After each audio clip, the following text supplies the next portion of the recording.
The first is freedom of speech and expression everywhere in the world.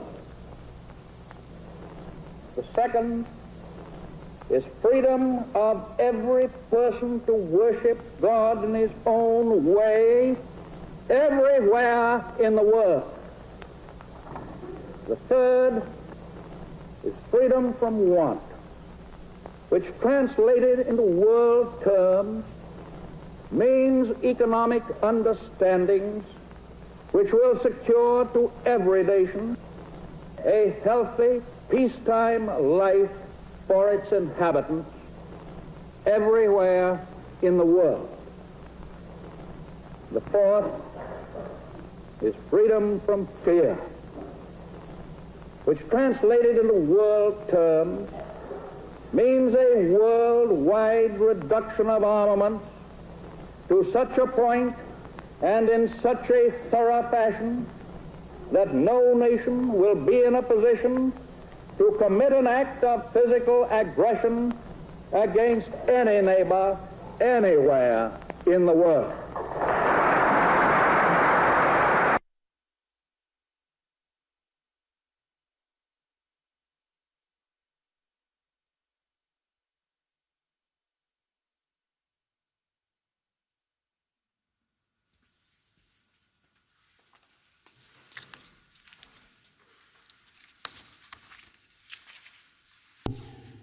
Your Majesty, Your Royal Highness, Mr. President, Mr. Prime Minister, Excellencies, esteemed laureates, members of the Roosevelt family, ladies and gentlemen, welcome to Zeeland, the province of the forefathers of the Roosevelt family, and welcome to Middelburg, city of freedom and shelter city for human rights defenders.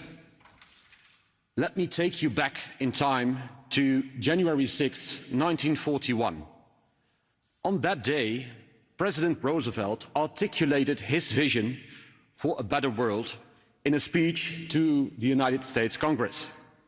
And he described a world founded upon 4 essential human freedoms: the freedom of speech, the freedom of worship, the freedom from want, and the freedom from fear. And this was not a sweet vision of a distant millennium. It was a courageous call to action to break American isolationism during the Second World War. Roosevelt understood that the world order of dictators based on military power had to be opposed by a moral order based on human rights. And so the 4 freedoms became the moral justification for the involvement of the United States in the liberation of Europe from the tyranny of Nazism. And until this very day, we are deeply grateful that so many young Americans answered to this call to action and sacrificed their lives for our freedom. The strife of the 4 freedoms did not end after the war. Thanks to the tireless work of Franklin and Eleanor Roosevelt, the 4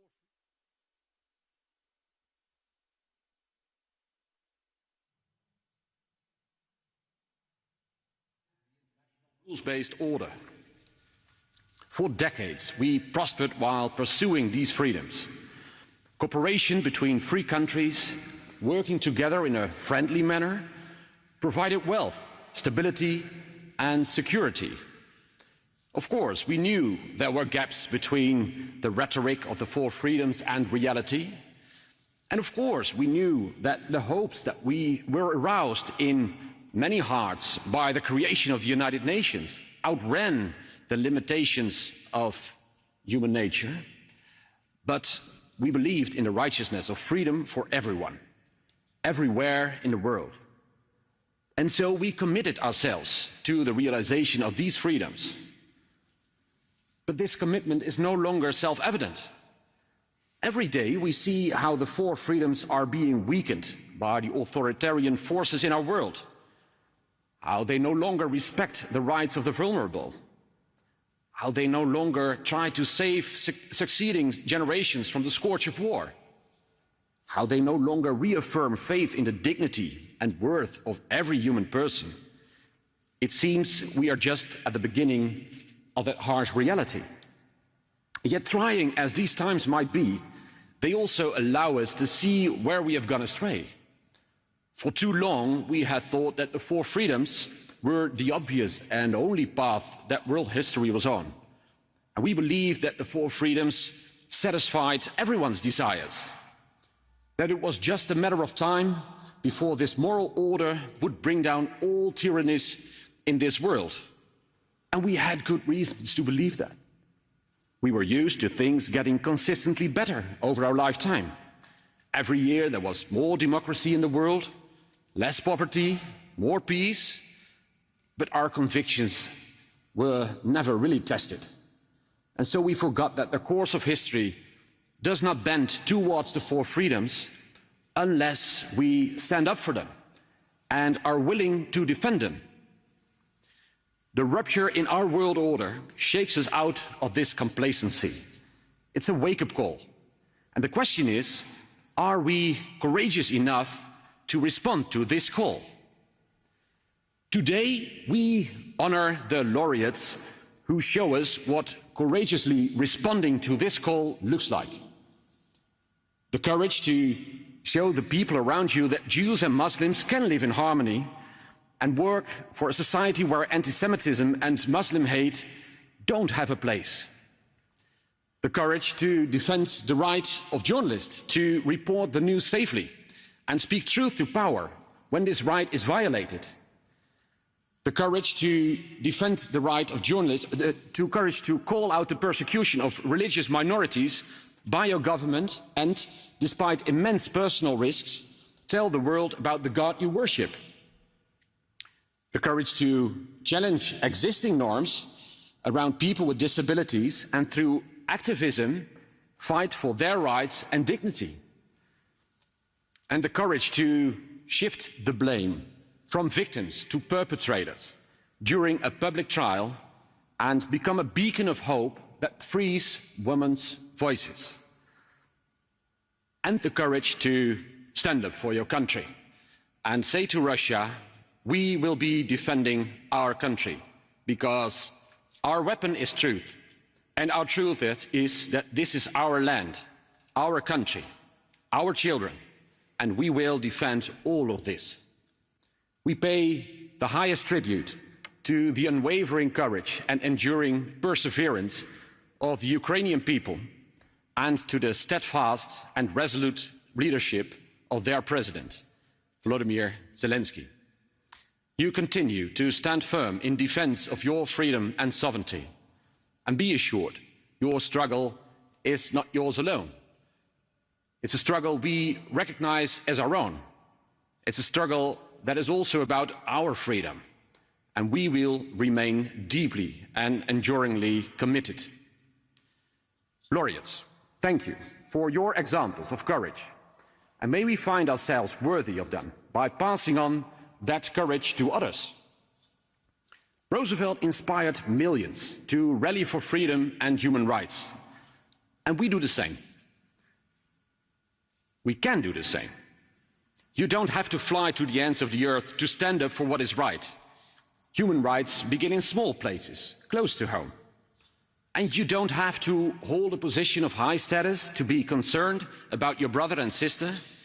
It's about ordinary people doing good to each other in the ordinary course of things. And however old or young you are, however poor or rich, however powerful or powerless, you have a responsibility to seek to make of this world a better place for everybody. So be involved in the struggle for freedom and human rights. And like the laureates, we might have to suffer in this struggle. But let our hearts be consoled by the promise that we shall reap what we sow, and that our hands be guided by the command to overcome evil with good.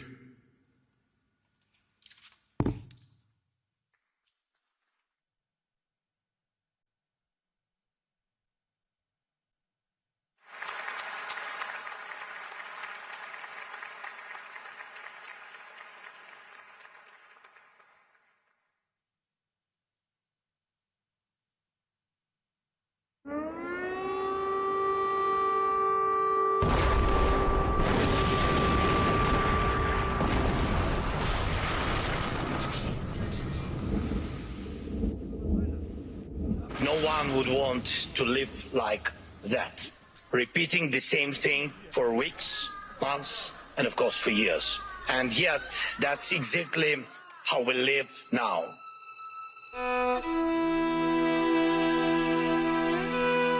I'm afraid to lose our people, because the people are the most important, because everything is this war for independence of the people.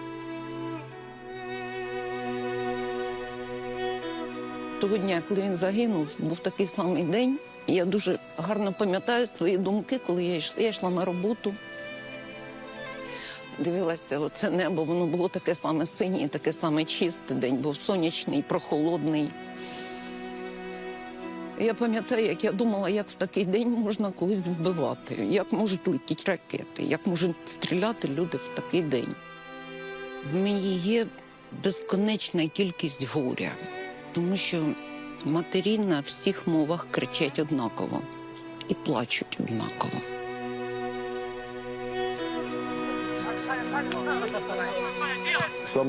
Саме головне, щоб наша країна перемогла в цій війні і наступив у них.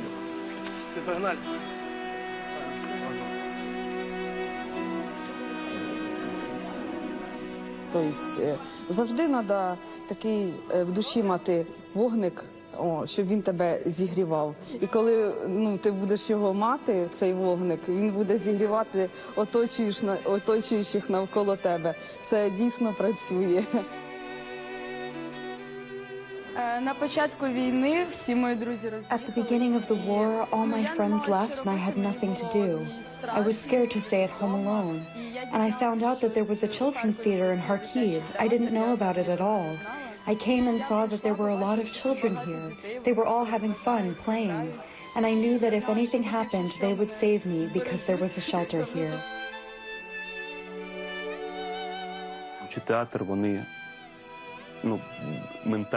Now, visiting the theater, they mentally survive. But time will pass, and paradoxically, I'm sure that these memories will be some of their happiest. How during the war they played Christmas plays for the whole city in this bunker. We are very alive here in Kharkiv. This is our message to the world.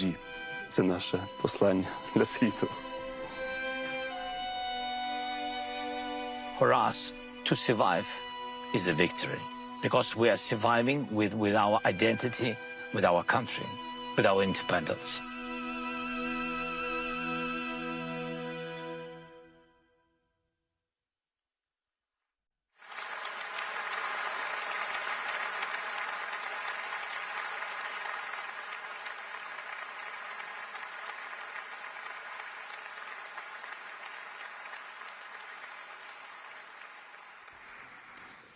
What an amazing video, and I think it already says it all. What an incredible resilience. President Zelenskyy, dear Volodymyr, Your Majesty, Your Royal Highness, ladies and gentlemen. Every year at the 4th Freedom Awards ceremony, we hear extraordinary stories of courage, resilience, and heroism. And today is no exception. And to my mind, these stories show that President Roosevelt was right to prize the 4 freedoms above all else. Because too often we don't notice that those freedoms are under threat until it's too late. And nowhere is that threat clearer than in a war. The fight for freedom is at the heart of the award that I'm privileged to present today to President Volodymyr Zelenskiy. Since the start of Russia's full-scale invasion over 4 years ago, you, Volodymyr, have been the symbol of that fight for freedom in Ukraine, of the need to defend that freedom with everything you have. And the key message you've emphasized over and over again is that protecting freedom is a duty shared by everyone. Everyone can play their part. And so we see you in the international arena, actively working to exert influence wherever you can.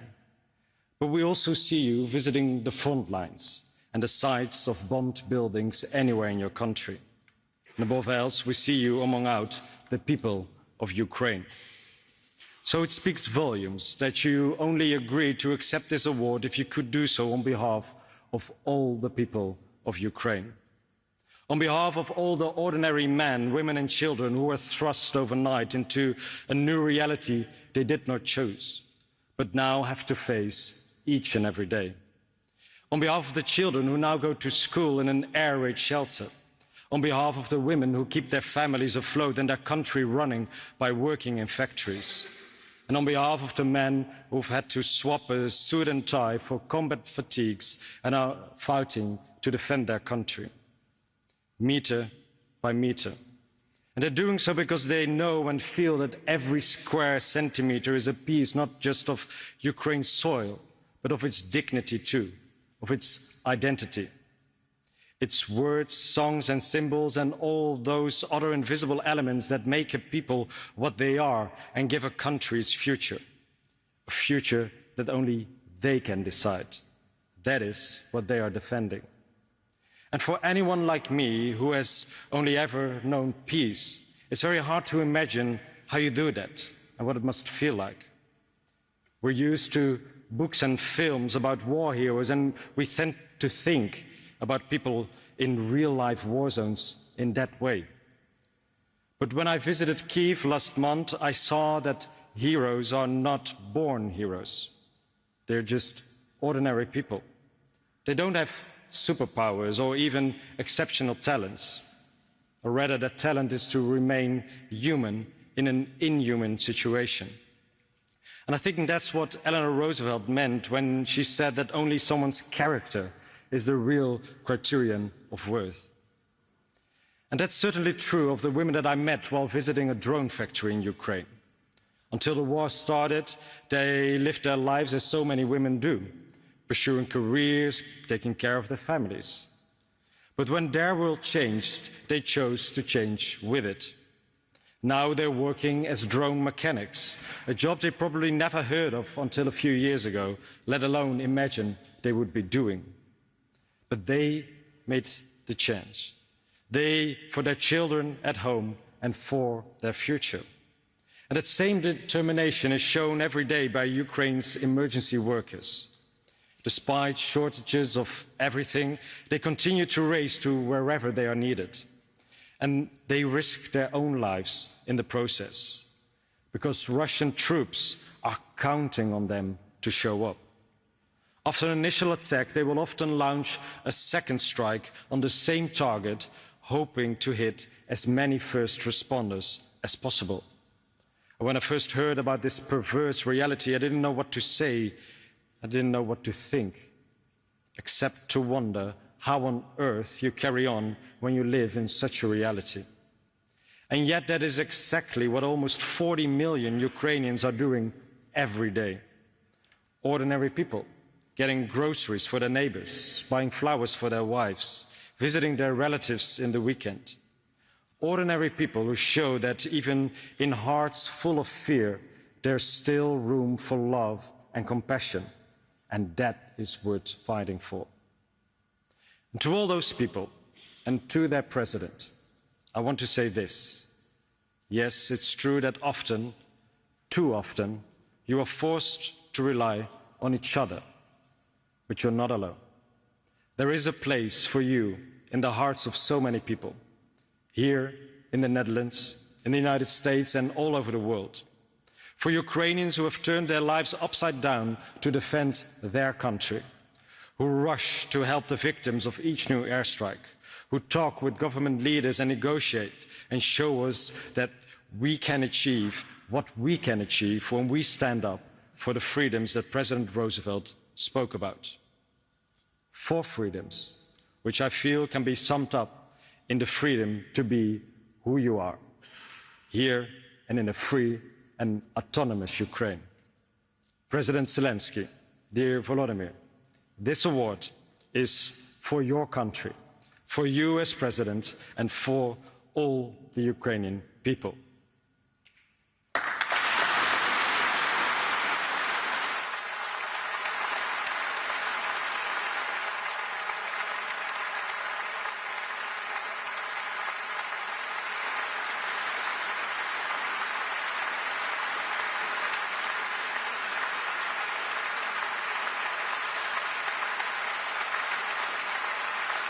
And may I now ask Elizabeth Roosevelt Johnston to come forward.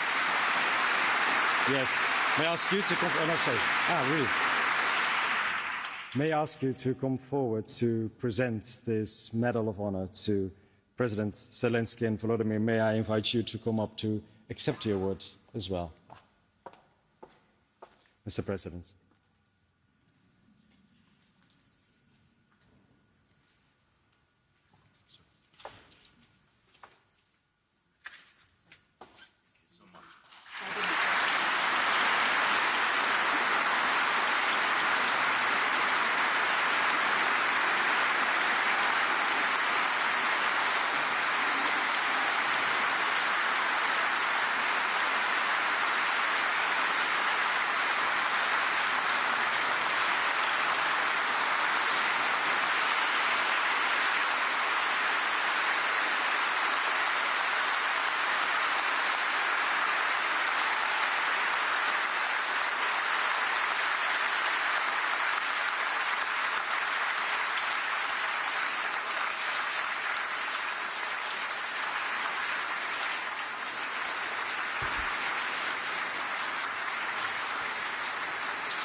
Thank you so much. Your Majesty, Your Royal Highness, dear Prime Minister, dear friends, dear Netherlands, thank you for your attention and support for our people, for Ukraine, for what we are going through. Today in Ukraine is another very hard day, really hard night. The day after a massive Russian attack. In just one night, there were nearly 300 attack drones, 19 ballistic missiles, as well as cruise missiles. Air raid sirens sounded across many of our cities, and this came after waves of shaheeds had filled our skies just yesterday. Dozens of people have been injured, and sadly, so sadly, there are also lives lost in Odessa, Kiev, in Dnipro. Just ordinary people, children, civilians, killed by Russian madness. If it's possible, please, I ask you now to honor their memory and all those whose lives have been taken by this terrible war with a minute of silence.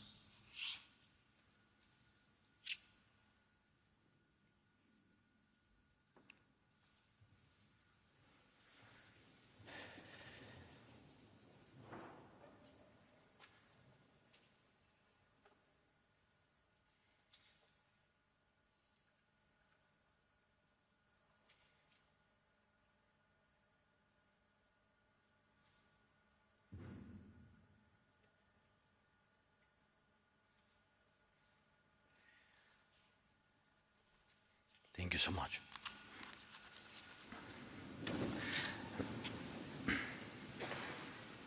Thank you. This is impossible to accept. No rational person can accept it. Russia's war against our people, against Ukraine, and against the basic principles of normal human life is now in its 5th year. A full-scale war started by one man, only one person, in Moscow, who wanted total control. In the past, when such wars began or were only imagined, one could say that this was an unprecedented moment in history, when such great evil threatened everyone, and when every nation had to decide how to act. But today, this is definitely not unprecedented. We have seen this before, aggressive, unjust, terror-driven, full-scale wars that leave behind ruins and dark chapters in history. Putin knows exactly what he is doing, exactly, and who he resembles. And he is rightly compared to Nazis. He has the same expansionist ambitions.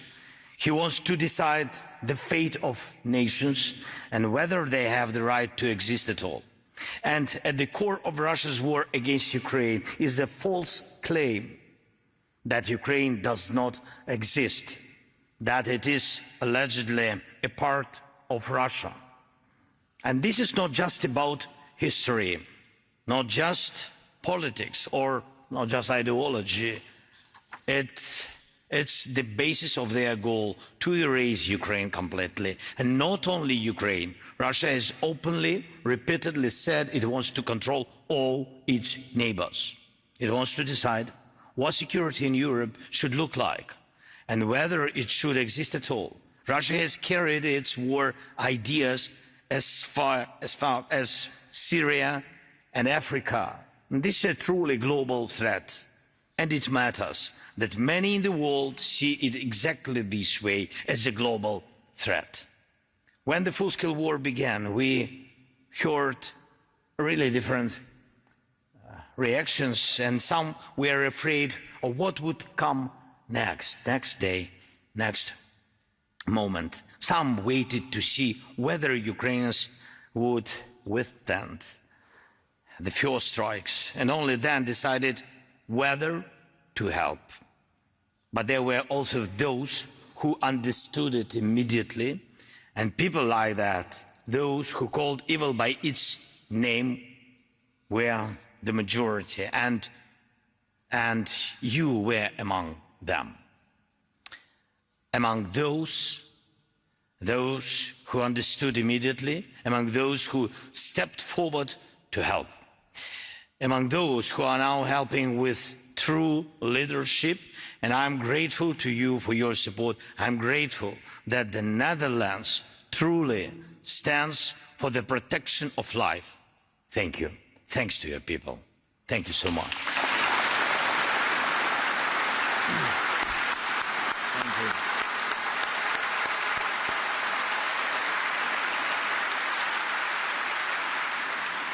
you. Ladies and gentlemen, the world didn't look away from this war.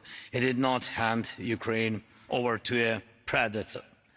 And that has changed a lot, not only, by the way, not only for Ukraine. I'm convinced that because of this, we still live in a world that is not divided among predators. A world still built on the values of freedom and respect for human life. Yes, wars continue. Sadly, people are still dying. Yes, we often hear that international law and the global order are broken, but there is still a clear majority of nations that recognize that war is not normal. Killing people is not normal, and aggression and violence must be stopped. People feel this, really. And the fact that people care, that countries care, that you care, gives us all a real chance. A chance that one day the world will no longer be a victim of wars.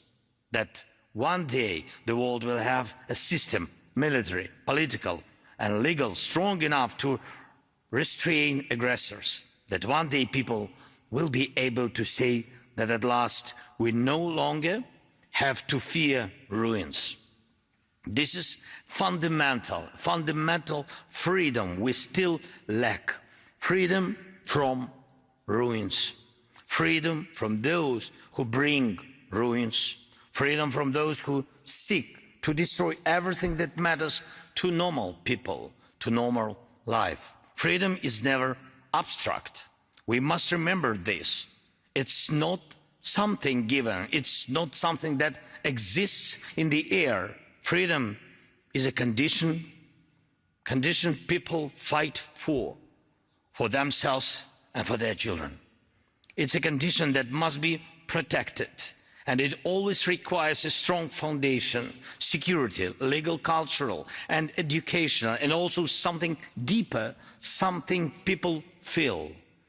A foundation that makes it clear evil will be punished. Punished, absolutely. And this is crucial. Why do wars return? Because those who start them believe they will not be punished. That's why it's not enough when history judges only with truth. Not enough when memory alone delivers judgment. There must be law. There must be international law. There must be the international community enforcing it. And we must achieve this. And this is what we are working on, including with the Netherlands. We are working so that no victim of Russian aggression is left without a just response to the aggressor. Yes, it's critically important that you and our other partners continue to support us with weapons, especially air defense is crucial. It's important that together we can stop this war and that diplomacy can work. It's important that pressure on Russia continues, sanctions and all other restrictions. But it's just as important that Russia is held accountable for this aggression, legally and practice. And that Russian war criminals do not enjoy normal life, but face fair sentences. This is necessary, just as it was necessary after the Second World War. And this is what we are doing here in Europe. Here in the Netherlands, we are working to launch the tribunal for Russia's aggression against Ukraine, and I thank you for your help.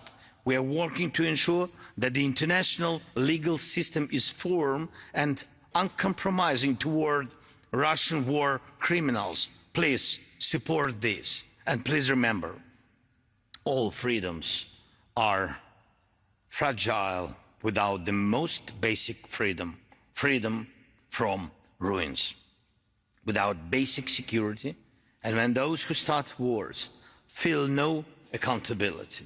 So do not let Russia go unpunished. Thank you so much.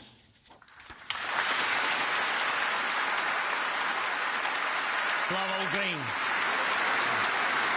Thank you so much.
Eleanor Roosevelt once said that human rights begin close to home, in our streets and neighborhoods, in our schools and communities, in the way we treat each other every single day. And this is why, for the first time, the Roosevelt Foundation is proud to present the Youth for Freedom Award. The Youth for Freedom Award honors young people in the Netherlands who are standing up for the four freedoms. Young individuals who inspire others to speak out and make a difference.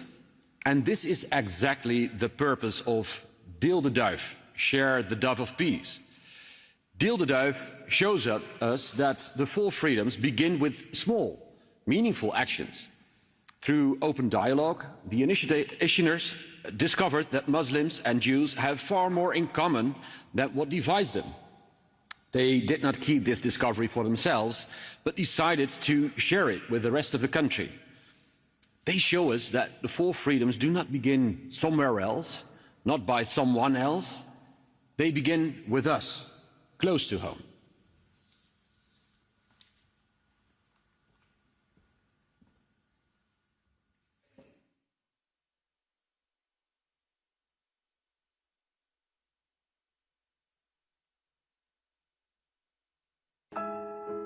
De kloof is breed en lijkt niet te overbruggen. Maar af en toe gloort er een sprankje hoop. De eerste keer dat ik iets hoopvol zag was eigenlijk Deel de Duif. 4 jonge mensen, 2 met islamitische achtergrond, 2 met Joodse achtergrond. En ik dacht, wat zijn jullie moedig. In de ambtswoning van Femke Halsema. En daar waren wij alle 4. En na afloop raakte ik in gesprek met Selma. En toen vroeg ik aan haar hoe het voor haar nu is om een hoofddoek te dragen.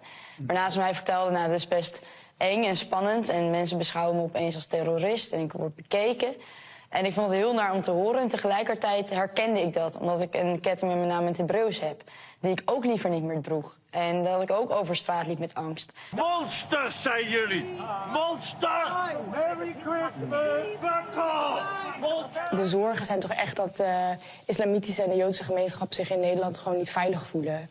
En echt actief denken van waar moeten we heen als het hier niet goed gaat of als we hier niet meer mogen zijn. En daar focussen we ons ook op. Gewoon op de verbinding hier. Hoe is de discussie onderling dan? Er zijn mensen die Hamas vrijheidsstrijders noemen. Er zijn mensen die het een terroristische organisatie noemen. Zijn dat onderwerpen waarvan jullie zeggen, ja, daar hebben we even geen zin in en die laten we gaan?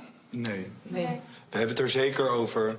En woorden doen ertoe. En we hebben echt wel hele moeilijke gesprekken gevoerd. Maar wel op een hele respectvolle manier. Waarin we echt probeerden de ander te begrijpen.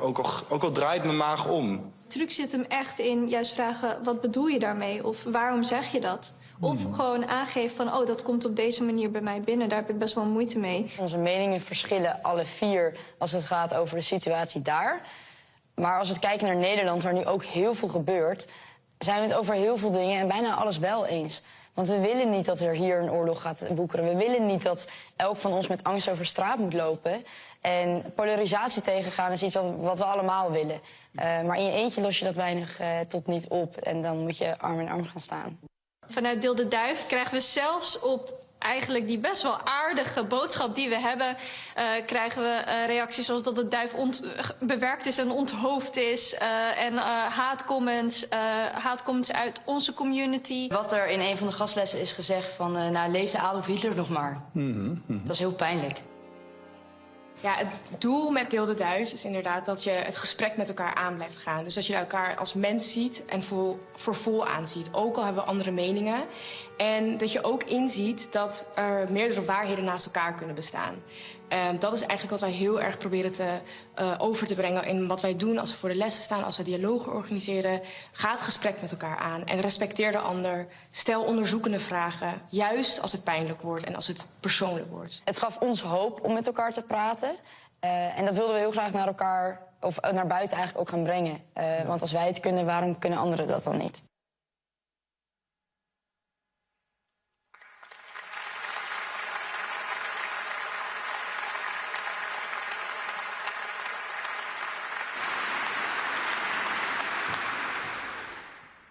Members of the Roosevelt Academy and family, esteemed laureates, ladies and gentlemen.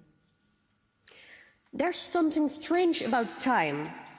One day, you go to school, feeling forever young, and the next day, you suddenly realize you have exactly the same age as the Prime Minister. And yes, Mr. Jetten, I'm very aware of the fact that you are indeed a young Prime Minister. However, the beauty of getting a little bit older is that people from the next generation suddenly surprise you with their wisdom and courage. Those two words, wisdom and courage, apply to Deel de Duif. In times of war, polarization, and great turmoil, it's always easier to choose sides. To be either 100% in favor of one case or completely against it. When you show any kind of compassion for the so-called other side, you are easily called a traitor, or even much worse. The members of Deel de Duif might not always completely agree with what's happening in the Middle East, but they do listen to each other instead of just shouting their bold opinions. They show us that engaging in dialogue is not naive at all, but it's the greatest strength we have. They don't just do this, they also teach adults and young people all over the country how to persuade and communicate in a respectful manner on sensitive topics like Muslim bigotry and anti-Semitism, subjects that should not be sensitive but still are. They truly believe in equality and peace, have the strength to be vulnerable, and they give us hope in times of darkness. Therefore, it's a great honor to present Deel de Duif the very first Youth for Freedom Award. Please come on the stage.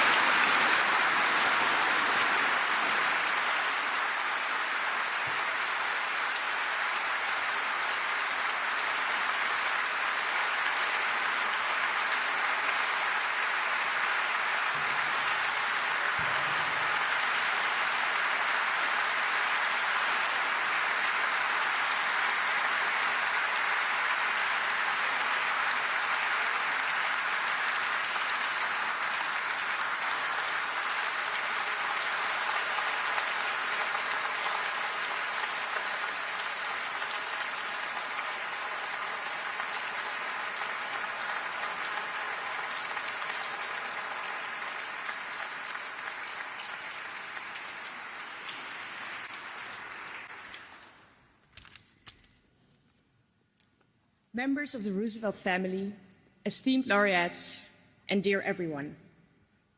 We are incredibly thankful to the Roosevelt Foundation for this great honor. Some people say dialogue is naive, that it doesn't solve any real problems. They should try it.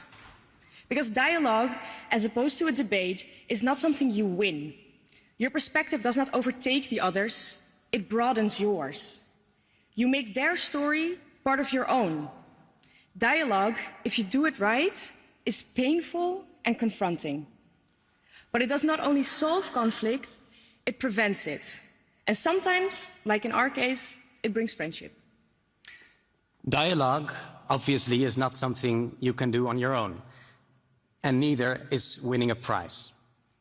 We would like to thank, first and foremost, Noah Duizend, whose curiosity and boldness started this journey. Thank you, Noah.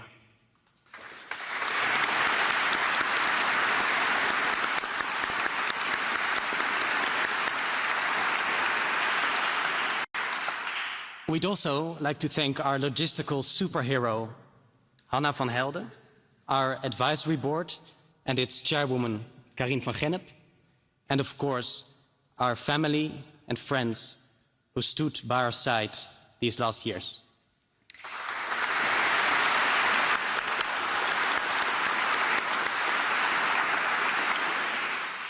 Finally, we would want to dedicate this award to all the young people we have met through the years. Time and again, they have shown how openly they can engage in conversation and how easily they broaden their perspectives. So, by dedicating this prize to the young, we would like to address the old, or slightly older, in and outside of this room. Please, give young people a platform. Let them participate equally in conversations about peace and freedom. Take them seriously. We need their ideas, their energy, and their hope for new, better beginnings. Thank you.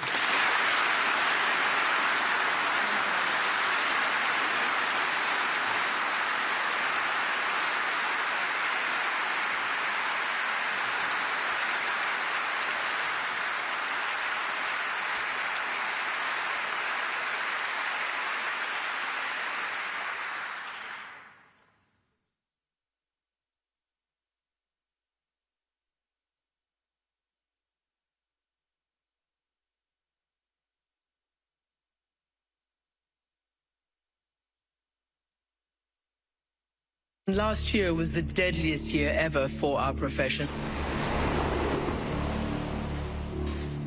We need journalists. We all need journalism. We need access to accurate information to be able to live our lives freely and safely. Journalists are often the first people to be attacked when democracy declines, because speaking the truth is a dangerous undertaking when those in power wish to suppress it. CPJ's original mission to defend and protect journalists, and in so doing to protect freedom of expression and press freedom, is more important than ever before. Now journalists are under threat, not just in authoritarian regimes. They're not just under threat when they report in dangerous situations like war or conflict. They're at risk reporting on politics in democracies. They're at risk reporting on their local communities. They're at risk reporting on everything from climate change to the economy. If journalists are silenced, we don't have access to even that most basic information, and we certainly don't have access to the kinds of information that those with power seek to hide from us: corruption, wrongdoing.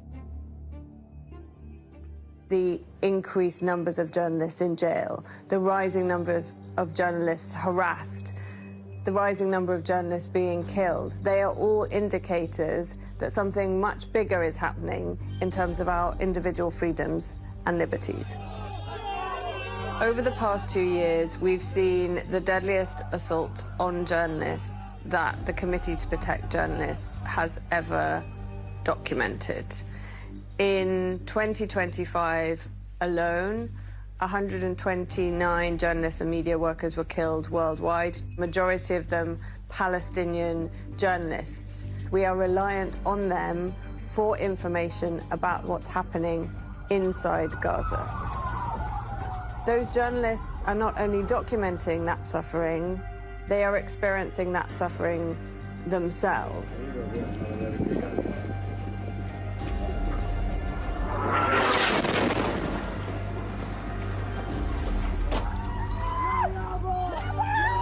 Our job at CPJ is to document each and every single one of those deaths, just as we document each and every single one of the arrests of journalists we see worldwide, to pursue justice for those journalists in order so that that does not happen again. Getting justice for murdered journalists is extremely difficult because very often the very individuals, the perpetrators of those crimes against journalists, are also those who are in power, those who have the ability to investigate and to hold individuals to account. We know from talking to journalists who've been in prison, for example, that simply knowing that there is somebody else out there rooting for you, that has your back, that is supporting you, that continues to advocate on your behalf, helps people get through.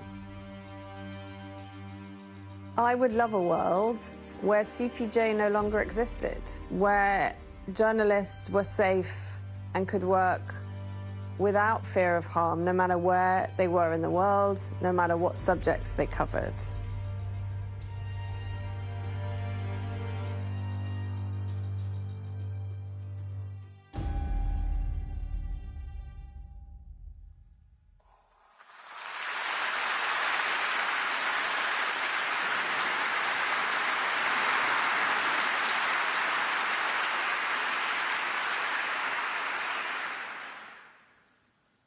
Your Majesty, Your Royal Highness, ladies and gentlemen, it's been 2 years since my father, Dirk, who defended journalism until his very last day, had the same honor of presenting the Freedom of Speech Award.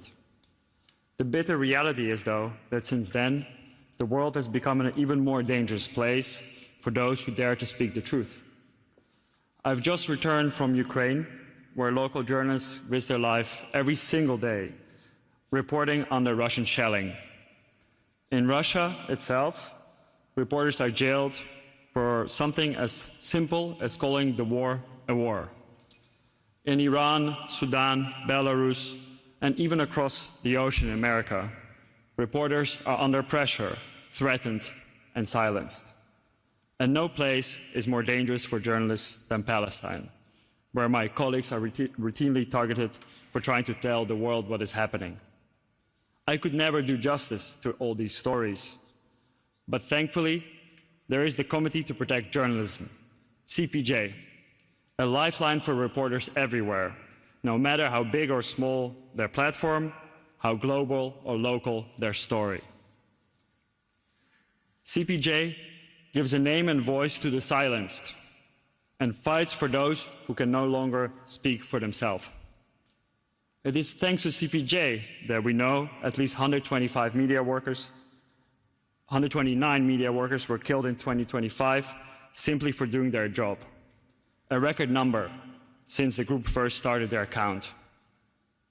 Let that figure sink in for a moment, and let it remind us why CPJ's mission matters and why we must do all our part to ensure that such a grim milestone is never reached again.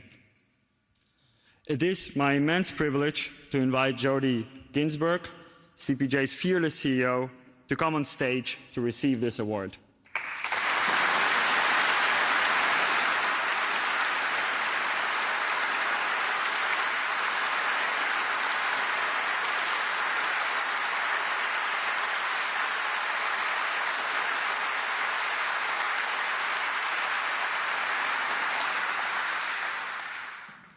Ladies and gentlemen, on behalf of the Committee to Protect Journalists, I am honoured to accept this year's Four Freedoms Award for freedom of speech.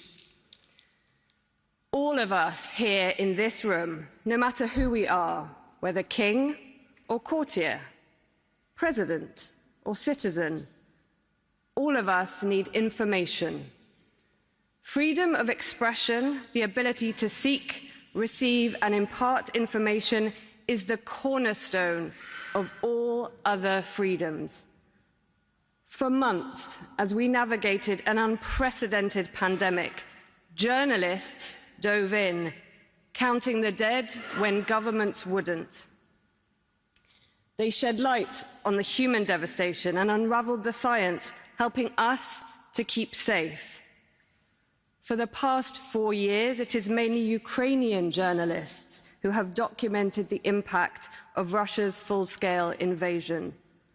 For the last 2.5 years, it is Palestinian journalists alone who have borne witness to the genocide in Gaza.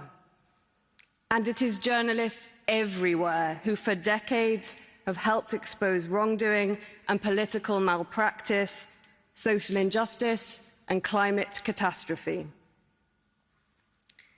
As technology makes lies and falsehoods easier to sow and spread and harder to sift fact from fiction, the need for trustworthy information becomes ever more important. Yet those very individuals and institutions on whom we rely for discovering and disseminating that information are under attack like never before. Journalists are smeared as enemies of the people. They are branded as criminals, then treated as such.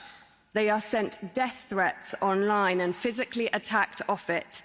They are spied on, jailed, and killed.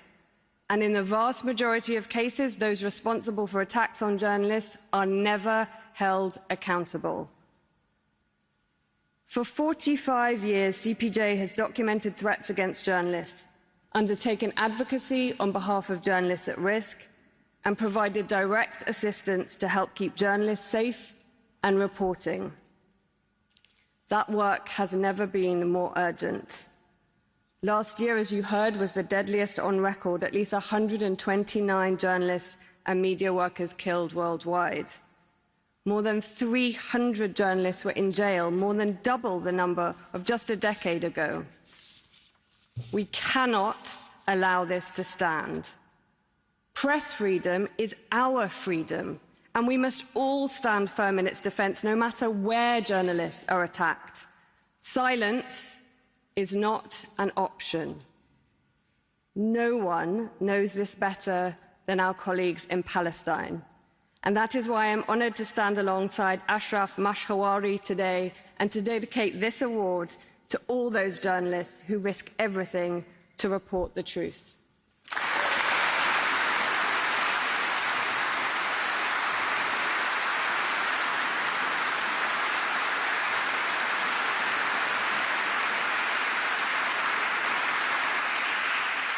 Thank you. Your Majesty, Your Royal Highness, Mr. President, ladies and gentlemen, this recognition matters to us as Palestinian journalists from Gaza. But I stand here today with more than gratitude. I carry the names of the colleagues we have lost. More than 260 Palestinian journalists have been killed over the past 2 years in Israeli attacks in Gaza. Gaza is a small place. So most of us know each other. So every loss was never just a number. It was someone we knew. It was a family. It was a mother. It was a child living with that loss. I have heard those voices, children asking their parents not to continue, afraid it will take them away. Why this is happening? To silence the truth. And when international journalists are denied access to Gaza, and Palestinian journalists are left alone under fire, the truth itself is under threat. We know that, what the silence means, so we continued. Because journalism is not a crime. If we stop, silence wins. And that's why we are facing a dangerous pattern, one that must never be normalized. If this becomes normal, journalism everywhere is at risk. And that's why the work of CPJ has been essential in making sure we weren't alone. History will not ask what we knew. It will ask what we choose to accept to be normal. That's not only our reality. It is a test for all of us. Thank you very much.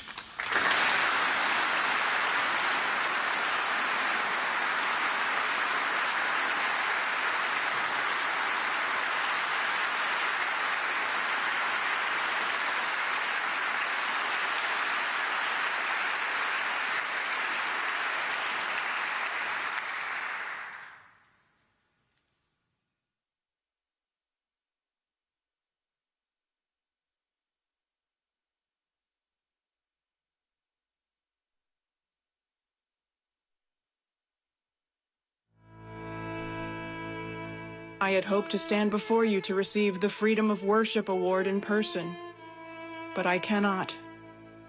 My voice is generated by a computer, so that no one can discover who I truly am. Even my name is covered on the wall of the Navy Kirk. In the long history of the Roosevelt Foundation, this has never happened before. My safety depends on remaining unseen. And yet, I am not unique. Across the world, millions suffer because they dare to believe differently. In over 30% of the countries worldwide, there are high or very high government restrictions on religion. And in a lot of these countries, religious groups face severe social hostility. 1 out of 7 Christians worldwide experience high levels of persecution. That's 388 million people. Unfortunately, these numbers increase every year. And these are not just numbers. In Pakistan, entire Christian neighborhoods have been burned after accusations of blasphemy. As in Jaranwala, where churches and homes were destroyed by mobs. In China, Uyghur Muslims have faced mass detention, with the United Nations reporting credible evidence of arbitrary imprisonment and severe abuses linked to religious identity. In Iran, people have been imprisoned for converting to another faith, house churches raided, worshippers arrested. In Nigeria, thousands have been killed in sectarian violence that targets communities because of who and how they worship. And in my own country, I pray in silence. I do not gather publicly. I do not speak freely, because belief can cost you your freedom, can cost you your life. Freedom of worship is not an idea. It is the right to live without fear because of what you believe or choose not to believe. Unfortunately, my face is hidden. My voice is artificial, but my hope is real. I hope that soon I can stand before you, not in secrecy, not in fear, but in celebration. To celebrate that, we truly have the freedom to believe what we choose. I wish you every blessing. I wish every persecuted believer in the world what I long for myself: safety, dignity, and freedom.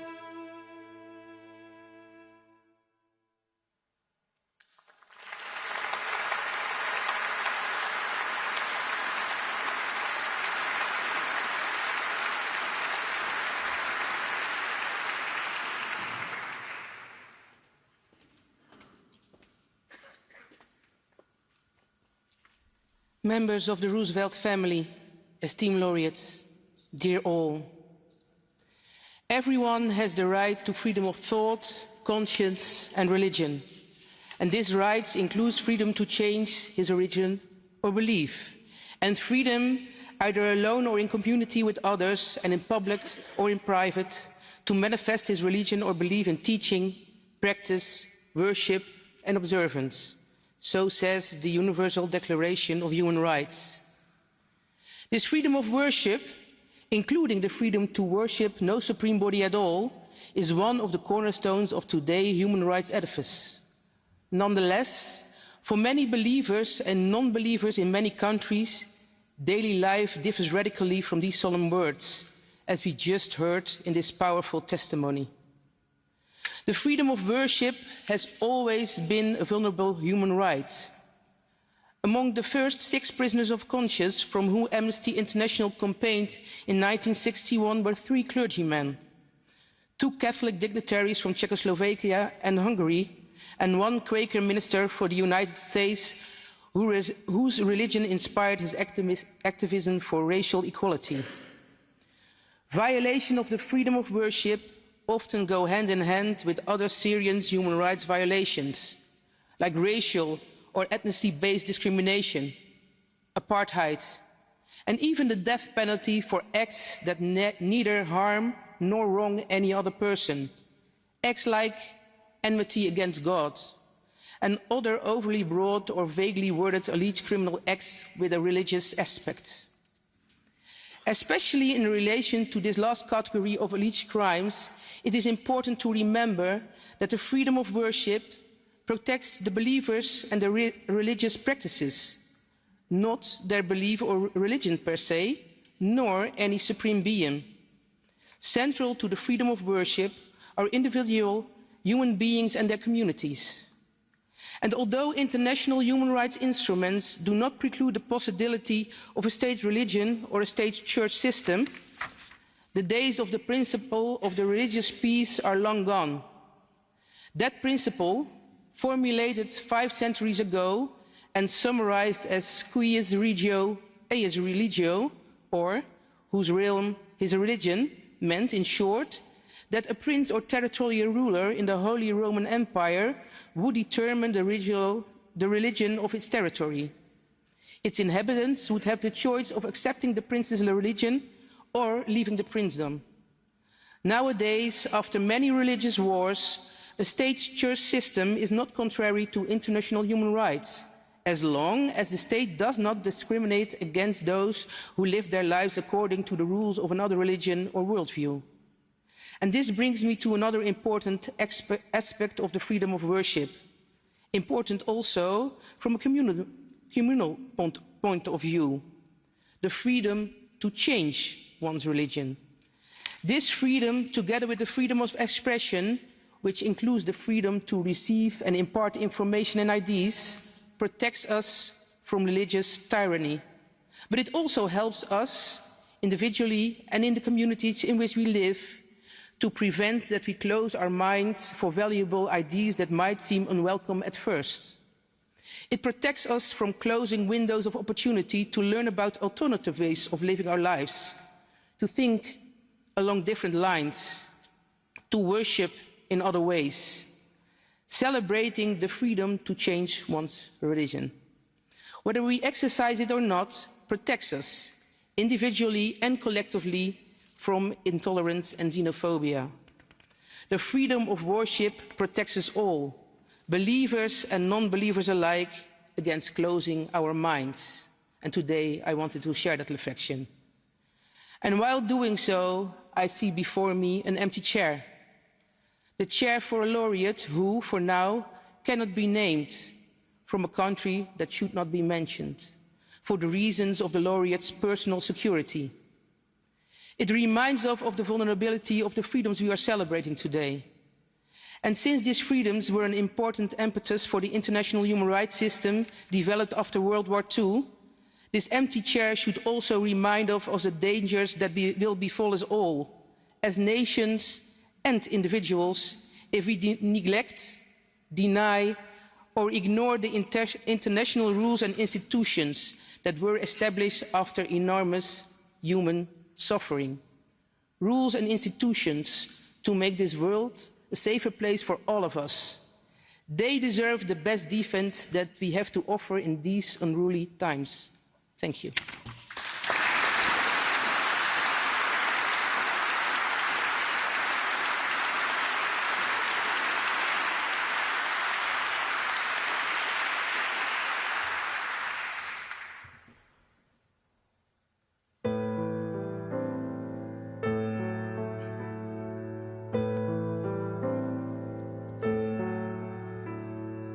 Vreemde hier, ik heb mijn land gelost.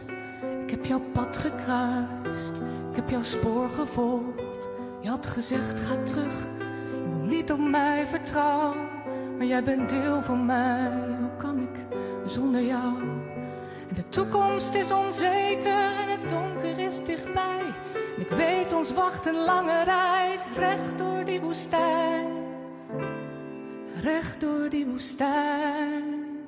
Maar jouw land is mijn land, jouw volk is mijn volk, jouw taal is mijn taal en jouw God is mijn God en jouw droom is mijn droom, jouw pad is mijn pad, jouw toekomst, mijn toekomst.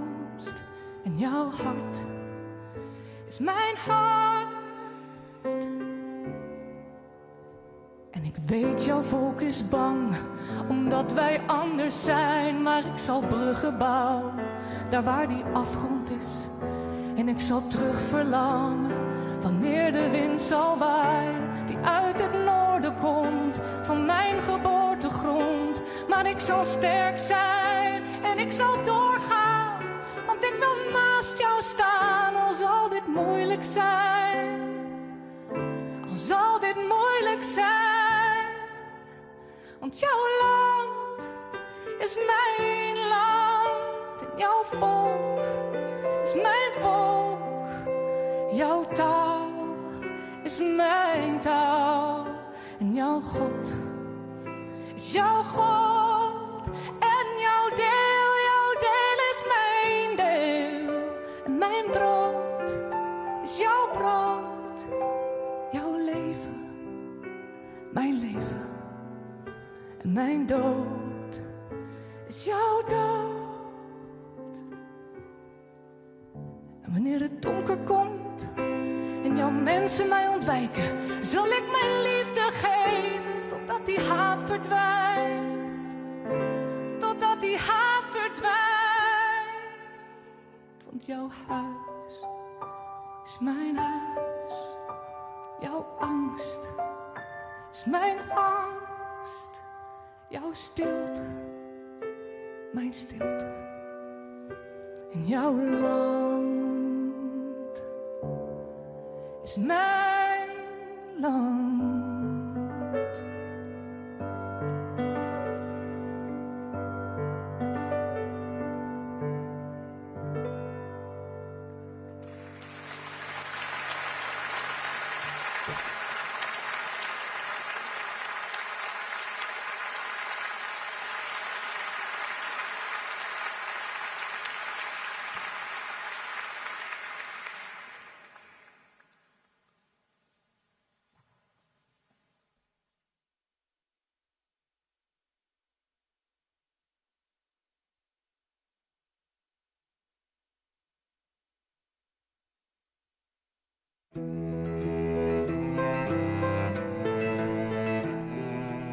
I feel proud about my disability. I'm not ashamed of it, and I don't have to hide anymore. That's the biggest thing that I could be proud of it. I start to feel excluded like from a very young age in basic things. I've started to feel like I'm not belonging anywhere. Like, what happened with myself? I want to change. I don't want to have this disability because I don't feel acceptance in my environment. And even when I start like telling to the authorities, not only to my parents, but the authorities at the school, they said that it was my fault. We don't accept children like this because they have a lot of problems and we have to invest a lot, that we decided to cut all the relationship with the school and I leave the system. I've never like questioned myself why things happen to people with disabilities, why we have to live differently and feeling discrimination as the norm for us. So that's why I decided to like do it like collectively and started like creating innovation for people with disabilities. I wanted to find the light on that darkness and do the difference. But I want to also do concrete things. So I use that platform to start doing projects, to start connecting with others, to start getting involved in the UN system to make the difference. So I started like developing this web platform with the idea in mind of making a safe space for people to find information, but at the same time a space to empower others in inclusion and make them understand that the change is going to be possible only if everyone gets involved. And with La ICT Incluye, as an Instagram page, have like more than 100,000 followers on Instagram, and 100 people just applied to be part of the volunteering. And I said, okay, so let's start to work. But with the time, I understand that maybe we are not going to do the biggest changes from night to day, but we can make little changes. Start with little movements. Small steps are important to see the difference. Go to schools, teaching through the scholar community why inclusion is important, making the difference in the companies, making the difference with the local authorities in our public spaces. If you involve yourself, you maybe can start opening opportunities in labor, in entertainment, and even in make someone's a better day. It gives me hope that inclusion is going to be a practice and not just a promise, because I see that we are making noise and very loud.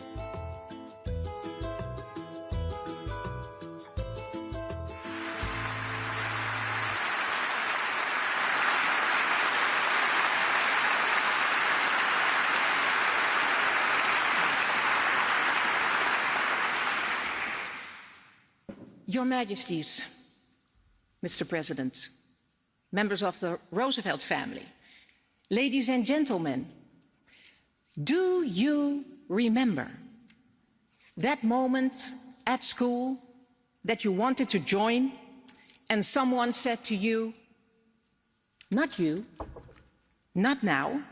Do you remember how that felt? And maybe you pushed it aside and moved further. But what if it happens again and again and again? What do you do then? This is a daily struggle for more than 1 billion people with a disability in the world. What we see at school, at work, on screen, shapes what we believe is normal. But it's not the reality, because people with a disability are too often left aside. And that is exactly what people like Isidora challenge. She makes visible what too often remains unseen and invites us to look again, to question what we think is normal, and to take responsibility for the world we are shaping every single day. Freedom means living in a world that is designed for all of us, where strength of society is not measured by promises, but what it truly makes possible for people. Thankfully, we have Isidora.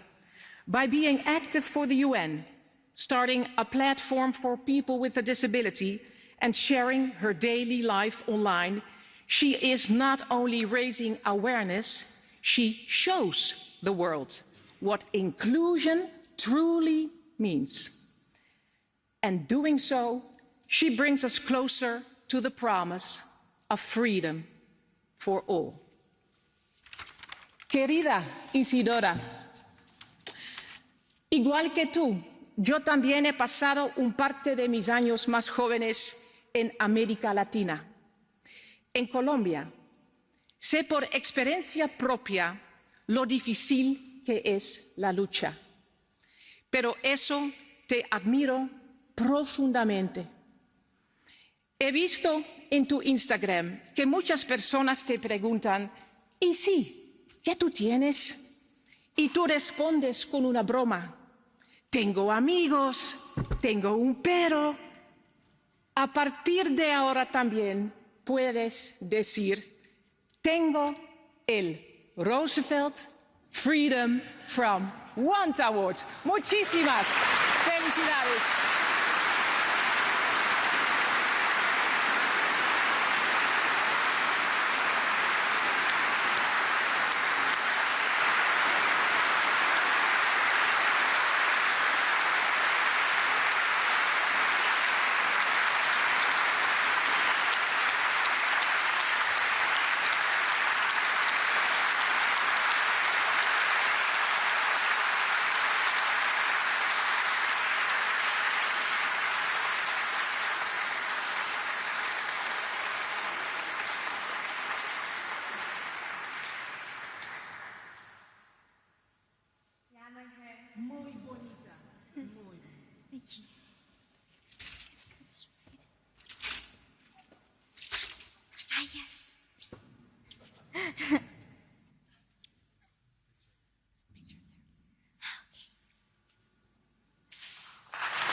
Dear all, well, I came from a land that has been called so many times the end of the world, a place which name is often translated as the deepest place on earth, Chile, that is not only shaped by its distance, it is also shaped by resilience and possibility. And yet, I never imagined I would be one day here with all of you. I would like to tell you something. We often said that it's important to look to the future, to move on, right? To not stay stuck in the past. But for me, it's impossible to talk about inclusion and the changes that we're making without reminding my past. When I was 12, I lived something that truly changed me. Bullying. You should be grateful to be here because people like you don't study, or you are never going to have friends because of your difference. You are never belong to any place. That's our quotes that I've received from professors of the school that exclude me and make me suffer bullying. Rights that are treated as privilege make the problem. Make that we suffer exclusion as part of the system. But I was one of the fortunates that have parents that are here between in the public, Pamela and Juan Andres.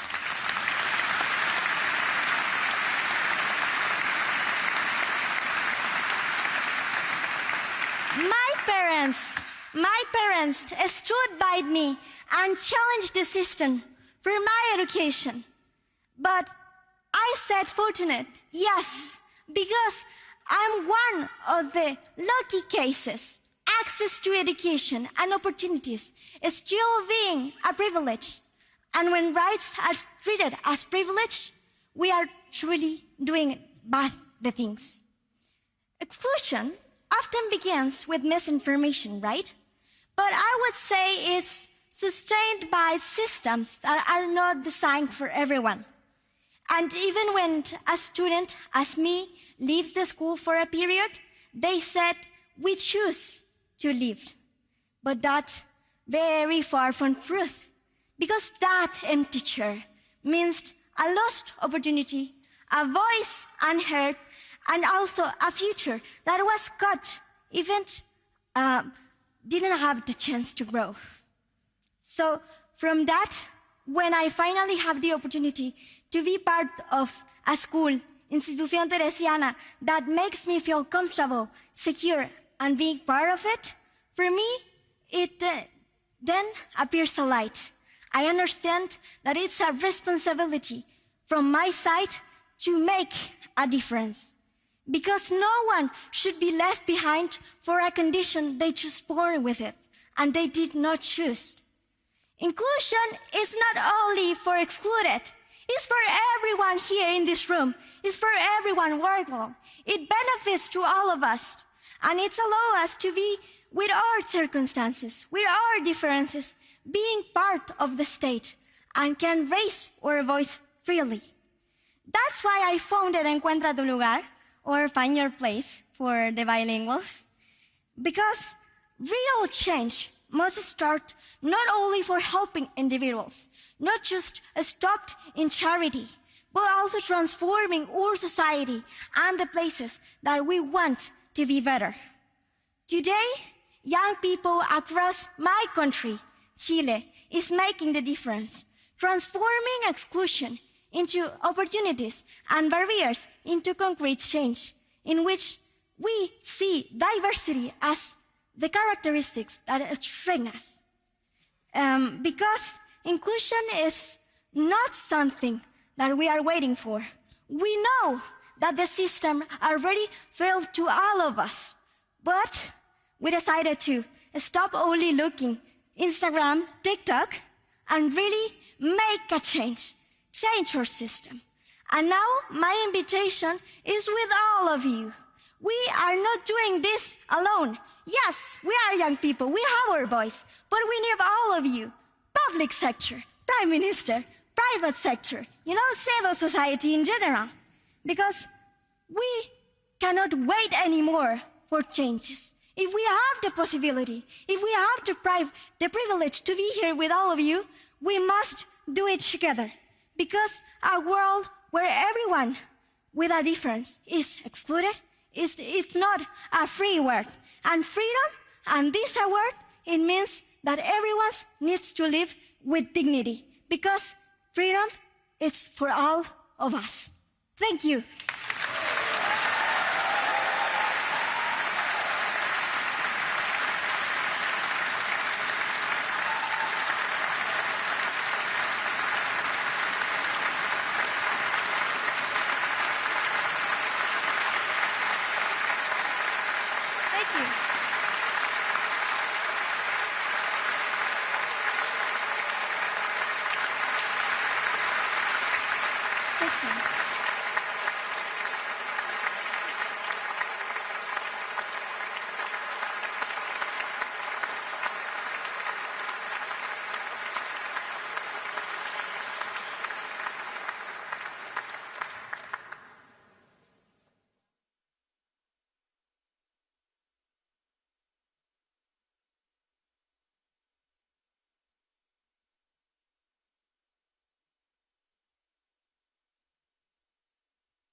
Si j'avais un moment de difficulté, j'ai tenu bon, j'ai raconté ma vie, mon parcours de vie, la douleur que j'avais en moi par rapport à ce que ces hommes m'avaient fait. Parce que j'ai cité cette phrase en disant que j'avais été sacrifiée sur l'autel du vice. C'est vrai qu'il faut vraiment réfléchir, parce que cette honte, elle nous colle à la peau et on a du mal à avancer. Et au regard des autres aussi, on se sent pas bien, on se sent sale. Toute cette boue que vous avez en vous, ça vous colle pendant des mois. Et je pense que c'est la plupart de ce que ressentent les victimes. C'est vrai que ce procès aura quand même libéré la parole des femmes. Ça, j'en suis persuadée. Aujourd'hui, les femmes osent parler. Le lieutenant Perret me dit, Madame Pellicot, il y avait une pile de dossiers dans le bureau. Il me dit, ça concerne votre mari. Et là, il me montre une photo, 2 photos, je ne me reconnais pas. Je ne reconnais pas cette femme. Et il me dit, mais c'est votre chambre, c'est bien votre table de nuit, on a perqué, c'est bien vous.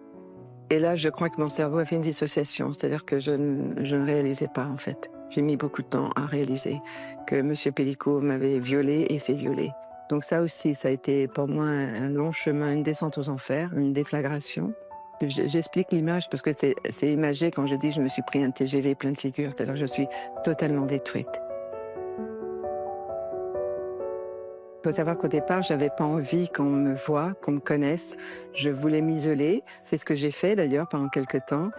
J'en avais parlé auparavant aussi avec mes enfants, surtout ma fille, qui m'avait dit « Maman, ça serait bien que tu t'opposes à ce huis clos parce que tu vas faire un cadeau magistral à tous ces accusés. » Donc dans ma tête, tout ça, j'ai mûrement réfléchi, la réflexion s'imposait aussi, et je me suis dit qu'elle avait raison. Je vais m'opposer à ce huis clos, je vais affronter ces individus. Mais il a fallu tenir bon. Je pensais pas que j'allais tenir toute cette période, parce qu'au départ, j'étais venue que pour 15 jours. J'avais décidé avec mes avocats qu'on viendrait 15 jours, que j'allais repartir. Et quand j'ai vu toutes ces femmes arriver au fur et à mesure dans cette salle des pas perdus, qui sont venues me soutenir, je me suis sentie investie d'une responsabilité. Je me suis dit que je ne pouvais plus partir, parce qu'elles étaient là pour moi, et je me devais être là pour elles aussi. Et il est vrai que j'avais les regards de ces individus parce que la salle était petite. Et j'avais ces regards qui étaient là pour me provoquer, pour me déstabiliser. Mais ils voulaient que je baisse les yeux. Et c'est moi qui soutenais leur regard. Et ça, j'ai eu cette force-là pour aller au bout de ce procès. Là, ça a été aussi un deuxième viol pour moi de visionner ces vidéos. parce que je n'avais pas de conscience quand ils m'ont violée. J'ai vécu des anesthésies générales. J'explique aussi mes absences, mes problèmes gynécologiques. Mais là, oui, c'était violent pour moi parce qu'ils avaient en face d'eux, on les voyait en train de me violer. Et quand le président disait « Monsieur Untel, avez-vous violé Madame Pellico ?» il disait « Non, je n'ai pas violé Madame Pellico. » Le premier jour, c'était très calme. Et quand j'ai commencé à entendre ces applaudissements, voir le nom Gisèle, merci Gisèle, les chœurs, c'est ce que j'ai dit, j'étais contente d'offrir mon histoire en exemple et mon prénom en étendard. Ça, j'en ai vraiment, parce que grâce à ces femmes qui m'ont soutenue. Sans ces applaudissements, alors je les ai pas réclamés, loin de là. Mais j'ai vu aussi que ce procès faisait écho à leur souffrance. Elles se sont identifiées à mon histoire. Et je pense que c'était le combat de toutes ces femmes. C'était mon procès, mais c'était aussi le leur. Je pense que j'ai beaucoup de femmes que je rencontre encore aujourd'hui de dire vous êtes une icône. Je préfère le mot symbole au repère. C'est-à-dire qu'on se souviendra de ce procès. Si ça permet de libérer la parole des femmes, j'ai apporté ma pierre à l'édifice. Et pour que le combat continue contre toutes ces violences. Ou plutôt ça.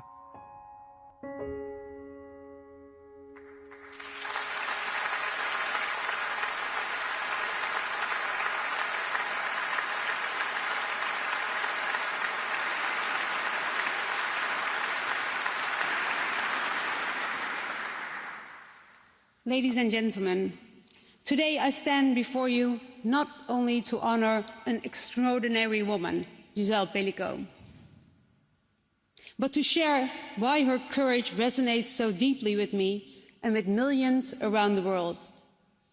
Gisèle Pellico is a symbol of something very, very powerful. The courage to stand in the light after enduring darkness. Her story is not just one of survival, but it's one of transformation, reclaiming your own dignity and challenging a culture that often protects silence instead of the truth. And this is so personal for me. I was raised in a family with extreme violence. My mother was beaten and raped by someone who was supposed to love and protect her. Like so many victims, she carried not only the pain, but also the weight of the shame. And that is why Gisèle Pellico's voice matters so much. Because statistically, we know this is not rare. 1 in 3 women will experience sexual or physical violence in their lifetime. 1 in 3, so many in this room. And behind that number are real people, mothers, daughters, friends, and many of whom will carry this silence and this shame for years and years, and sometimes even a lifetime. But Gisèle Pellico has changed something fundamentally. By speaking out and giving up being anonymous, by facing the world with the truth instead of fear, she sent a message that echoes so far beyond her own story. The shame does not belong to the victim. The shame belongs to the predator. And that message is revolutionary. The Franklin Roosevelt Freedom for Fear Award honors those who confront fear and help others rise above it. And in that spirit and his vision of a world free from fear, Gisèle Pellico has given that freedom a new and urgent meaning. She has given survivors permission to speak. She has given society a reason to listen. And she has given people hope, people like my mother, and so many others that were missing something so long. Validation, dignity, and hope. Gisèle Pellico does not only earn and deserve this award, you, for me, are the embodiment of this award, Gisèle. I am so proud of you, and I would like to welcome you on the stage.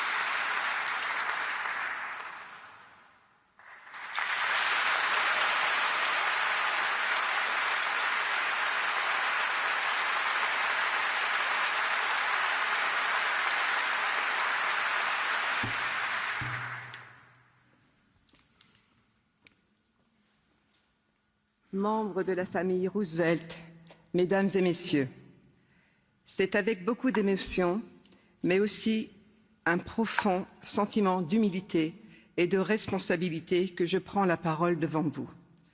Avoir le droit de vivre à l'abri de la peur est une idée simple, presque évidente. Et pourtant, pour beaucoup, cette idée reste encore aujourd'hui hors d'atteinte. Pour les victimes de violences sexuelles et de genre, la peur est souvent silencieuse, intime. Elle se vit loin des regards et peut prendre de multiples formes.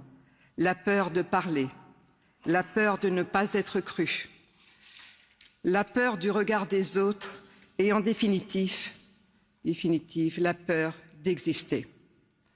Avec la peur viennent souvent, très souvent, la honte, puis le silence. Un silence imposé, parfois intériorisé. Comme si la violence subie devait être cachée, comme si c'était aux victimes de porter seules le poids de ce qui leur était imposé. Si j'ai fait le choix d'accepter ce prix, c'est pour pouvoir l'offrir symboliquement à toutes les victimes de ces violences. À celles qui ont parlé, tout autant qu'à celles qui se taisent encore. À toutes, je veux dire que même si elles sont isolées, elles ne seront jamais seules, car nous sommes des millions à avoir connu cette violence ou y être encore confrontés aujourd'hui. Leur dire qu'elles possèdent des ressources qu'elles ne soupçonnent pas et qu'elles doivent croire en leur capacité à surmonter cette épreuve, même lorsqu'il semble qu'il n'y ait aucun espoir de s'en sortir.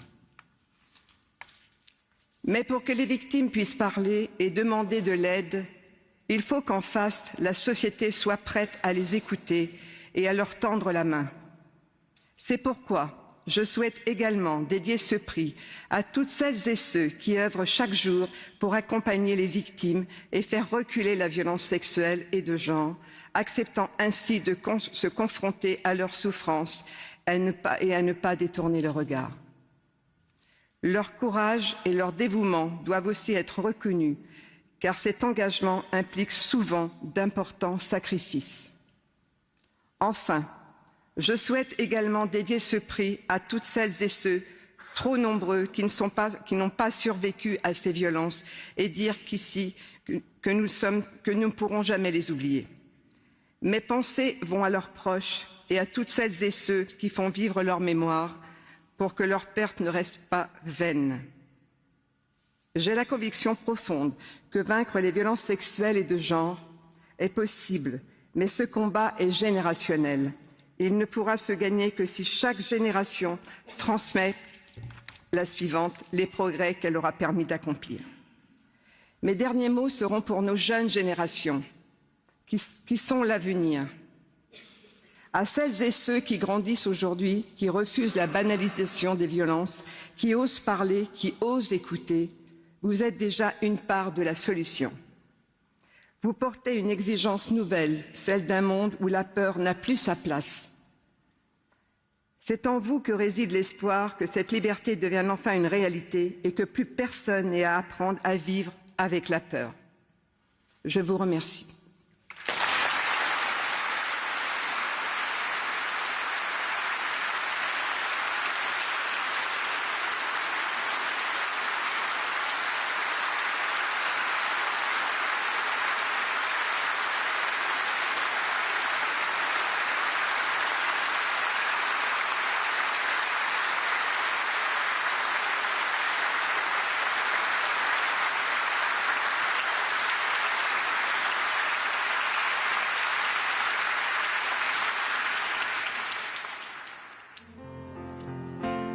My grandparents would be the first to acknowledge that we live in a very troubled world. In such a world, the four freedoms can help us build the bridges of our common humanity. Mine eyes have seen the glory. I bring you greetings from my family, and it is such a distinct honor and privileged to do so. We are here today to honor the work of 5 remarkable individuals who have dedicated their lives to the 4 freedoms. The grapes of wrath have been stored. You had learned not to be intimidated by the forces of evil. Your spirit of tolerance remains a beacon of hope for humanity, and for this, we thank and honor you today.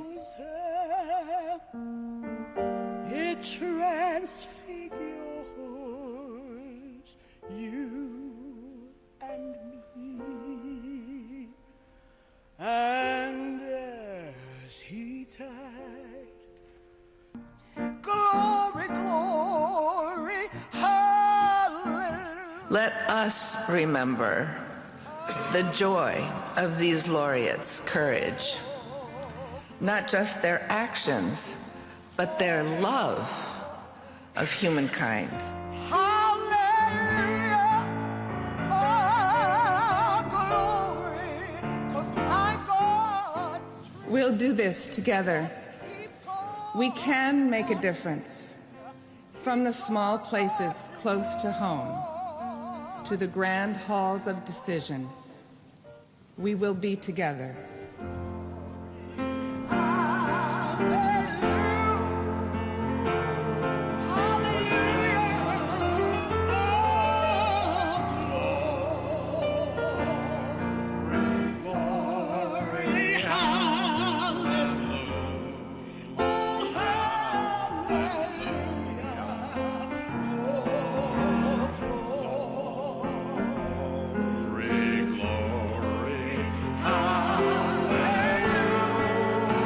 There will always be Roosevelts who will come at your invitation to serve, to share a determination to live the 4 freedoms alongside the distinguished laureates who will always inspire and direct us. Glory, glory,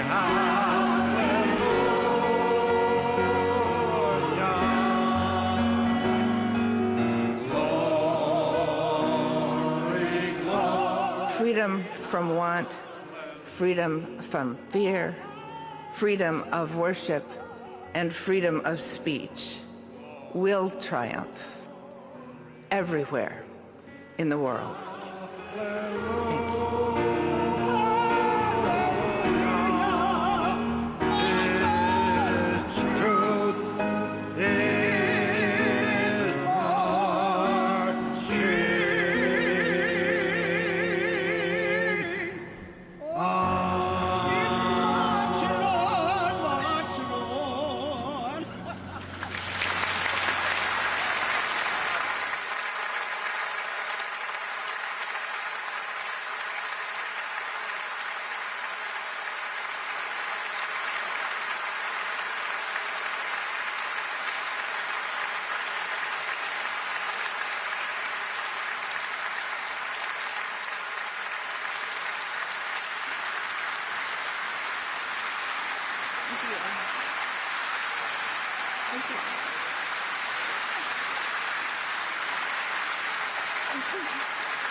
Thank you. Your Majesty, Your Royal Highness, Mr. President, Mr. Prime Minister, King's Commissioner, inspiring laureates, and honored guests. On behalf of my family and our delegation from the United States, thank you once again for inviting us to be with you at the International 4 Freedoms Awards. The partnership between the Roosevelt Foundation and the Roosevelt Institute is a powerful reminder of the enduring ties between the people of our 2 nations. and while it is many years ago now, our two families, it is a joy to be here with you today. And how moved we are by the laureates who just spoke. Your courage is remarkable. The Netherlands was a foundational part of my grandfather's story. My family's roots are here in the Netherlands and in this province. And it is deeply meaningful to see how that connection has endured as a living, evolving partnership grounded in shared principles of freedom and democracy.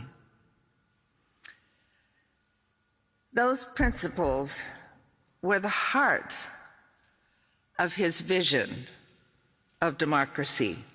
Freedom of speech and expression, freedom of worship, freedom from want, and freedom from fear.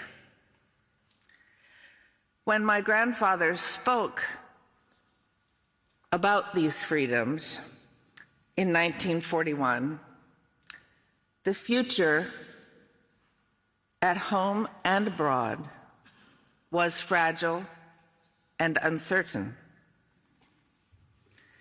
We in America forget that sometimes. But these principles were and still are a standard for how a democratic nation should treat its people and how it should project its power in the world.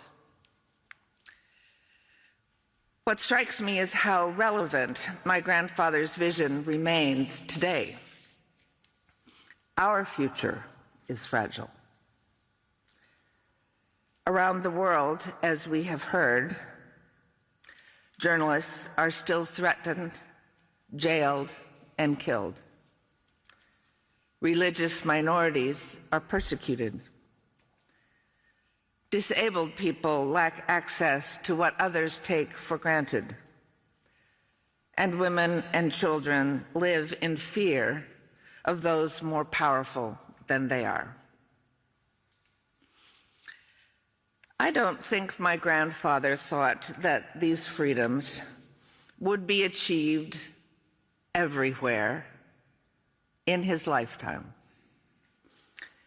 He knew that they must be claimed and defended again and again in every generation. Today's laureates remind us that these freedoms of speech and worship from want and fear are not assumed. They depend on the courage and commitment of people willing to speak of them, to fight for them again and again. That is the rhythm of humanity, I suppose. But we cannot opt out because we are discouraged. My grandfather did not get discouraged because he and my grandmother believed deeply in democracy and in the right of all people to determine their own future. The four freedoms are the principles that drive toward that.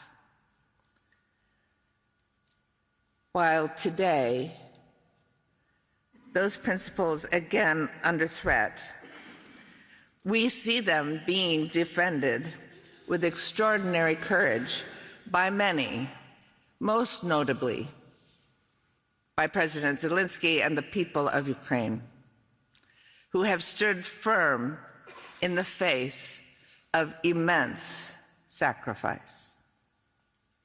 Their fight is a daily reminder that the struggle for freedom is not confined to the past. It is as urgent today as it was 80 years ago, and it will always be urgent. An American journalist, Terry Moran, described democracy as vitality, as our voices, the voices of all, no matter their wealth or station or heritage. Now, when we in America gather to express our views in town squares and union halls, in the streets and in churches, we sing. Songs, no matter the quality of our tone, links us to history, brings us together, knits our emotions, and gives us energy and focus. One of those songs, a simple lyric and melody, I won't sing for you, by a young woman named Heidi Wilson, who's from the state of Vermont, near where I live, wrote a song called Hold On that everyone can sing, whether they've learned it or not. It goes like this: hold on, hold on,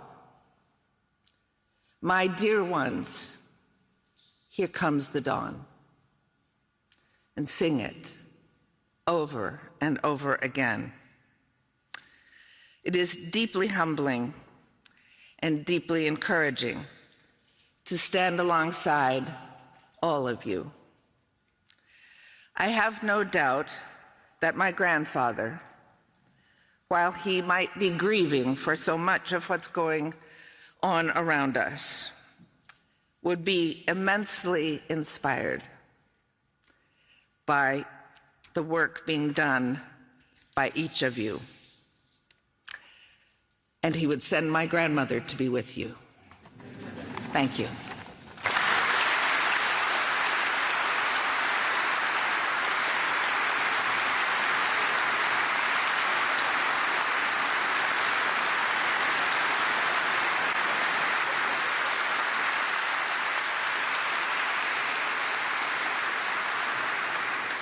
Dear Anne, thank you so much for your moving and inspiring words.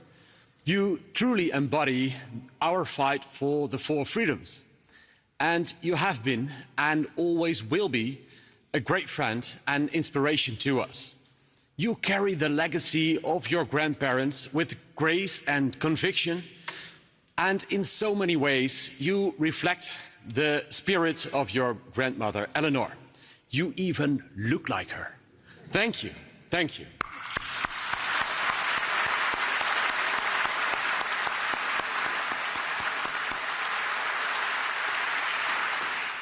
Ladies and gentlemen, please remain seated while the royal family, the laureates and the presenters will leave the church soon. And then please follow the directions of our protocol assistants. And a few words to conclude this ceremony. I would like to thank all of the laureates and the presenters for their presence and their inspiring words. Your examples inspire us to advance the cause of the 4 freedoms. You remind us that we must continue to dedicate ourselves to the protection and the promotion of human rights for everyone, everywhere in the world. Thank you. Today, the laureates showed us their examples of courage. So let us also find the courage to do the right thing, to be concerned about our brothers and sisters, and to be involved in the struggle for freedom and human rights, far away and close at home.